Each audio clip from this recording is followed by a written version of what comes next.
Hi, I'm going to show you how to turn on voice chat on Nintendo Switch Lite. This will also work on the first Nintendo Switch. So first, you're going to need headphones, and you're going to need a 3.5 mm headphones, and it has to be like this. And it should not be like this because it won't work. And so then you're just gonna put this part in, and here it has headphones, so if it's anywhere else, just put it there. Then you're gonna go to settings, and you're gonna go to music.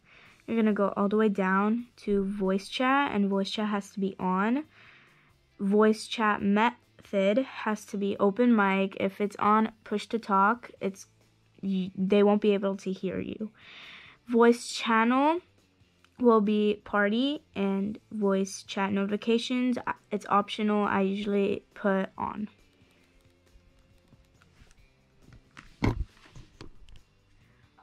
Thank you for watching. Hope this helps, and bye.